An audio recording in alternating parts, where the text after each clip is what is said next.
उकळत्या पाण्यात नारळ टाकून उन्हाळ्यात स्पेशल रेसिपी। त्यासाठी इथे एक नारळ घेतलेला आहे। नारळाच्या वरची जी कपटं असतात ती आपल्याला काढून घ्यायची आहे।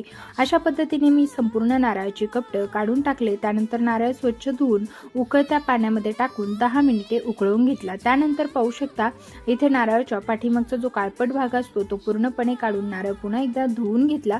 त्यानंतर या नारळाला आपल्याला कट करून घ्यायचा आहे। तर अशा पद्धतीने नारळाचे छोटे छोटे काप करून घेऊया। सगळे याच पद्धतीने आपल्याला नारळ जो आहे तो कट करून घ्यायचा आहे। तर इथे पाहू शकता संपूर्ण नारळ कट करून घेतला। मिक्सरच्या भांड्यात टाकायचा, वेलची तसंच निघलेलं नारळाचं पाणी त्यामध्ये घालून बारीक वाटून घेतलं। इकडे आपण अर्धा लिटर दूध आटवण्यासाठी ठेवलेलं आहे। दुधाला वरती आलेली साय आपल्याला दुधामध्येच मिक्स करून घ्यायची आहे।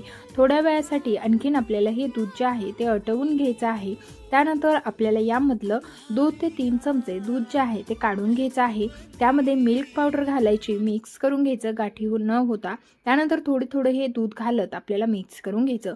आवडीप्रमाणे साखर घालायची, साखर विरघळेपर्यंत हे दूध हलवून घ्यायचं।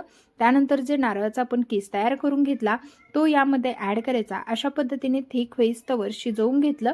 पूर्णपणे मिश्रण गार करून जे क्रीमचं पीटर असतं त्या पीठने पीठ करून घेतलेलं आहे। तर आज आपण बनवत आहोत कोकोनट मिल्क आईस्क्रीम। तर मस्त अशी आईस्क्रीम एका डब्यामध्ये कंटेनरमध्ये टाकून घेतली।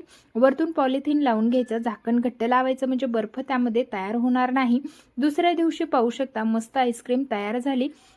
आता इथे आपण कुल्फी स्टिक्स लावून घेतले जेणेकरून आपली एक्स्ट्राची आईस्क्रीम जे आहे ते सेफ राहील आणि जेवढी खायची आहे तेवढीच आपल्याला इझिली काढता येईल। त्यासाठी इथे स्टिक लावून घेतल्या आणि अशा पद्धतीने ही आईस्क्रीम कट करून घेतली। पांढरी शुभ्र एकदम मस्त पाहता क्षणी खावीशी वाटणारी जिभेवर ठेवता विरघळणारी कोकोनट आईस्क्रीम तयार आहे। व्हिडिओ आवडला असल्यास लाईक, शेअर, सबस्क्राईब।